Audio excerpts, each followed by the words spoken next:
It worked. That's what the president said about the taxpayer bailout as he saluted the official return of America's auto industry.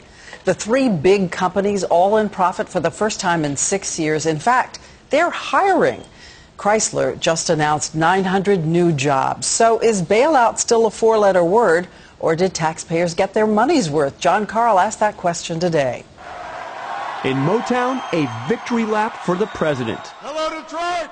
The American auto industry is on the rebound, and he's taking credit. If we had done nothing, not only were your jobs gone, but supplier jobs were gone, and dealership jobs were gone, and the communities that depend on them would have been wiped out. The U.S. auto industry turnaround is undeniable. The job losses, more than 330,000 in 2008, have stopped, and the industry is actually hiring new workers, 55,000 over the past year. It's kept doors open, kept the lights on. We're hoping we're on a comeback.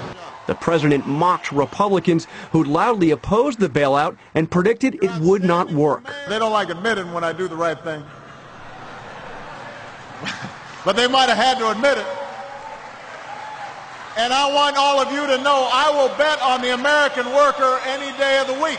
One of the biggest critics was Republican Richard Shelby. Today, he still thinks the bailout was a mistake. The American taxpayers are still on the hook, will always be on the hook. A lot of this money will never be paid back. He's actually right about that. The Bush administration gave more than $25 billion, no strings attached, to bail out GM and Chrysler, and nobody expects that money to be repaid.